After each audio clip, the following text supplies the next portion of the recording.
Hello எல்லாருக்கும் வணக்கம். This is your blog show. இன்னி என்ன பார்க்க போகிறோன்னா, இந்த வீடியோ பார்க்குறவங்க எல்லாருமே ஒவ்வொருடையாச்சும் திருவண்ணாமலை போயிருந்துருப்பீங்க. திருவண்ணாமலையில் வந்து சிவன் கோவிலில் 8 கோபுரம் இருக்குல்ல, அந்த 8 கோபுரத்தில் வந்து ஒரு கோபுரம் மட்டும் கிளி கோபுரம்னு சொல்லுவாங்க. அந்த கோபுரத்தை பற்றி பார்க்கலாம். அது ஏன் கிளி கோபுரம்னு சொல்கிறாங்க, அதில் என்ன இருக்குது அப்படின்னு பார்த்தீங்கன்னா, அந்த கோபுரத்தில் வந்து ஒரு முருகன் சிலை இருக்கும். முருகன் சிலை பக்கத்துலேயே வந்து கிளி இருக்கும். அது மாதிரி வந்து அந்த கோபுரத்து மேலே வந்து ஒரு கிளி ஒன்று இருக்கும். அந்த கிளிக்கு மட்டும் வந்து பச்சை கலர் பெயிண்ட் அடிச்சிருப்பாங்க. மிச்சம் இருக்க எல்லா கோபுரத்துக்குமே வந்து வெள்ளை கலர் பெயிண்ட் அடிச்சிருப்பாங்க. அந்த கோபுரத்தில் வெள்ளை கலர் பெயிண்ட் அடிச்சிருக்கும். அந்த கிளிக்கு மட்டும் வந்து பச்சை கலர் பெயிண்ட் அடிச்சிருக்கும். ஏன் அந்த கிளியை வந்து தனித்துவமாக காட்டுறாங்க, அந்த கிளிக்கும் அந்த கோபுரத்துக்கு என்ன சம்மந்தம், அது ஏன் முருகர்கிட்ட இருக்குது அப்படின்றது எல்லாமே பார்க்கலாம். அந்த காலத்தில் வந்து திருவண்ணாமலை ஆட்சியர் பிரபுட தேவராய மன்னர் அப்படின்றவர் வந்து அண்ணாமலையாருக்கு வந்து ரொம்ப ரொம்ப நெருக்கமானதுன்ற மாதிரி ரொம்ப அவர் ஒரு அடியேன். அண்ணாமலையார் ரொம்ப பிடிக்கும். அதனால் வந்து அந்த ஊர் வந்து எப்பவுமே ரொம்ப மகிழ்ச்சியான செங்கோல் ஆட்சி தான் புரிஞ்சார். அப்படியே கொஞ்ச நாள் போகுது. அதுக்கப்புறம் அவரோட அரசவையில் வந்து அவர் அரசவையில் வந்து நிறைய முனிவர்கள், ரிஷிகள், அவரோட மந்திரிகள் எல்லாமே இருப்பாங்க. அதுலேயும் குறிப்பாக பார்த்தோன்னா அதான் சம்பந்தாண்டான் அப்படின்றவர் வந்து அவர் ரொம்ப நெருக்கமானவர். அதனால் வந்து அவர்கிட்ட எந்த ஒரு விஷயத்தையுமா இருந்தாலும் பகிர்ந்துப்பார். கொஞ்ச நாள் கழிச்சு அந்த மன்னருக்கு வந்து ஒரு தீராத நோய் ஒன்று வருது. அது சரிப்படுத்துறதுக்காக அங்கே அரசவையில் இருக்க மருத்துவர்கள் எல்லாருமே கூப்பிட்றாங்க. முதல் வைத்தியர் எல்லாம் கூப்பிட்றாங்க. கூப்பிட்டு பார்க்குறாங்க. அதனால் வந்து ஒன்றுமே பண்ண முடியல. என்ன பண்ணுறது அப்படின்னு தெரியாமல் இருந்தார். அந்த நேரத்தில் வந்து திருவண்ணாமலைக்கு வந்து அருணகிரிநாதர் வராரு. பாடல் பாடி இறைவனை தரிசிக்கலாம் அப்படின்னு சொல்லிட்டு வராரு. அரண்மனையில் இருக்க மன்னருக்கு வந்து இந்த மாதிரி பிரச்சனையாக இருக்குது, இந்த மாதிரி தீராத நோய் இருக்குது அப்படின்றத அவர் வந்து தெரிஞ்சுட்டு அவர் வந்து அரண்மனைக்கு வராரு. அரண்மனைக்கு வந்தோடனே போயிட்டு மன்னரை பார்க்குறாரு. இந்த மாதிரி உடல்நலக் குறைவால் இருக்காரு அப்படின்னு சொல்கிறாங்க. சொல்லும்போது வந்து பார்த்திங்கன்னா, அங்கே இருக்க மருத்துவர்லாம் வைத்தியரெல்லாம் கேட்டு பார்க்குறாங்க, என்ன பண்ணலாம் இது பண்ணலாம், இதுக்கு ஒன்றும் பண்ண முடியாது அப்படின்ற மாதிரி சொல்கிறாங்க. அந்த நேரத்தில் வந்து சம்பந்தாண்டன் வந்து சொல்கிறாரு. ஏற்கனவே சம்பந்தாண்டருக்கும் இவருக்கும் ஒரு பிரச்சனை இருக்குது. என்னன்னு கேட்டிங்கன்னா, சம்பந்தாண்டார் வந்து தேவியோட தேவியோட ஒரு மிகவும் ஆன்மீகமாக பக்தர். அருணகிரிநாதர் வந்து முருகரோட ஆன்மீகமான பக்தர். இவங்க 2 பேருக்கு ஒரு போட்டி. அப்போ வந்து என்னன்னா, நான் வந்து தேவி வர வைத்து காட்டுறேன், நீ வந்து முருகர் பக்தராக இருந்தால் முருகர் வர வைத்து காட்டு அப்படி சொல்கிறாங்க. ஆனால் சம்பந்தாண்டார் வந்து தேவி வர வைக்க முடியல. அருணகிரிநாதர் வந்து பாடல் பாடி முருகரை வர வச்சுட்டா. ஏற்கனவே அவங்களுக்கு இவங்க வாய்க்கா சண்டை இருக்குதுன்னு சொல்கிற மாதிரி அவங்களுக்கு ஏற்கனவே சண்டை இருந்திருக்கு. அதை ஒரு உள்நோக்கமாக அவர் வச்சு அங்கேருந்து சம்பந்தாண்டவன் சொல்கிறார், இந்த நோய்க்கு வந்து என்ன பண்ணணும்னா தேவலோகம் சென்று அங்கே இருக்க பாரிஜாத மலரை கொண்டு வந்தீங்கன்னா மன்னரோட தீராத நோயை தீர்த்துடலாம், தீராத நோயை வந்து சரி செஞ்சிடலாம் அப்படின்ட்டு சொல்கிறாரு. அதுக்கும் வந்து அருணகிரிநாதர் முருகரோட அருள் வந்து நான் போயிட்டு கொண்டு வரேன் அப்படின்ட்டு சொல்கிறாரு.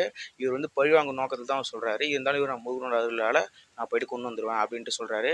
அதுக்கப்புறம் வந்து பாரிஜாத மலர் கொண்டு வரதுக்காக போய் தியானத்துக்கு போகிறாரு. திருவண்ணாமலையில் இருக்கிற கோபுரத்தில் வந்து ஒரு அறை இருக்கும். அங்கே வந்து தியானத்துக்கு போகிறாரு. அந்த நேரத்தில் வந்து ஒரு கிளி அங்கே வந்து செத்து கிடக்குது. அந்த கிளியோட இவர் வந்து பார்த்தீங்கன்னா கூடு விட்டு கூடு பாய்ச்சல் வந்து கைதேர்ந்த வள்ளல். அதனால் வந்து இந்த செத்துப்போன கிளியில் இவர் கூடு விட்டு கூடு பாய்ஞ்சு அவரோட உடலை மறைத்து வைத்து விட்டு இவர் வந்து தேவலோகம் செல்கிறாரு.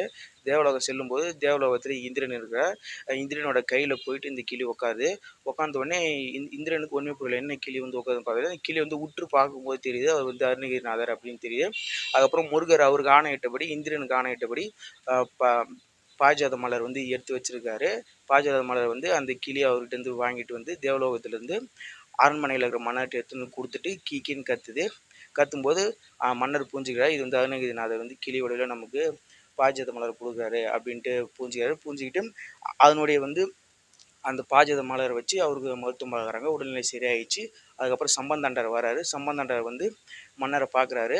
மன்னரை பார்க்க மன்னர் சொல்கிறாரு, எனக்கு இது போல் கிளி வந்து பாரிஜாத மலர் அருணகிரிநாதர் கிளி வடிவில் வந்து பாரிஜாத மலர் கொடுத்தாரு அப்படின்ட்டு சொல்கிறாங்க. சொல்லும்போது வந்து அவர் நம்பலை.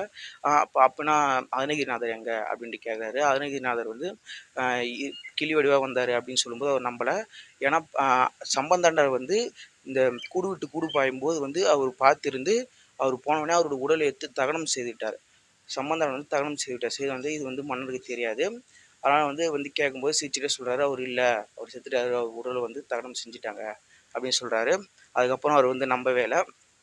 அப்படியே போகும்போது கொஞ்ச நாள் கழிச்சு அந்த கிளி போயிட்டு திருப்பி அந்த கோபுரத்தில் பார்க்குது. அவரோட கூடு விட்டு திருப்பி மனித உடலுக்கு போகணும். அதில் போயிட்டு பார்க்குது. பார்க்கும்போது வந்து ஒரு தகனம் செஞ்சுட்டாங்க. அந்த தகனம் செஞ்ச இடம் கூட திருவண்ணாமலை கோயிலே இருக்குது. அப்புறம் மன்னருக்கு அதுக்கு வந்தோடனே மன்னர் போயிட்டு பார்க்குறாரு. மன்னரும் பார்த்துட்டு தகனம் செய்த இடத்த வந்து பார்த்துட்டு வராரு. அதுக்கப்புறம் அந்த கிளி வந்து கோபுரத்துலேருந்து பார்த்துட்டு மன்னர்கிட்ட மன்னர் தோளில் போயிட்டு உட்காந்து அவரோட தலையில் போயிட்டு ஆசீர்வாதம் பண்ணுது. அப்போ தான் வந்து கூட இருக்கிற சம்பந்தாண்டார் வந்து புரிஞ்சுக்கிறார். இவ்வளோ கிளி தான் உண்மையாலுமே வந்திருக்கு அப்படின்ட்டு புரிஞ்சுக்கின்னு அவர் வந்து அவரோட தோழியை ஒப்புக்கொண்டுக்கிட்டார்.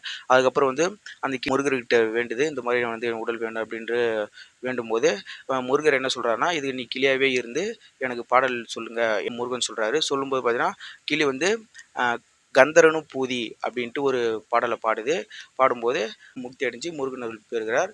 அதுக்கப்புறம் இதுதான் வந்து அந்த கிளியோட கதை. அந்த கோபுரத்தில் ஏன் கிளி வந்தது அப்படின்றது. அதனால தான் அந்த கிளிக்கு மட்டும் பச்சை கலர் தனியாக பெயிண்ட் அடித்து வச்சுருப்பாங்க. நீங்கள் திருவண்ணாமலை போனால் பாருங்கள். அதுபோல் வந்து பழனியில் வந்து முருகருக்கு தண்டம் இருக்கும். அந்த தண்டத்தில் மேலே வந்து ஒரு கிளி இருக்கும். அந்த கிளி பார்த்தீங்கன்னா அருணகிரிநாதர் தான். அருணகிரிநாதருக்கு பக்கத்துலேயே இருக்கும் அந்த கிளி. அதனால் போனால் பாருங்கள், எல்லாம் நல்லாயிருக்கும். அதனுடைய வீடியோ பிடிச்சிருந்தால் லைக் பண்ணுங்கள், ஷேர் பண்ணுங்கள், சப்ஸ்கிரைப் பண்ணுங்கள். தேங்க்யூ.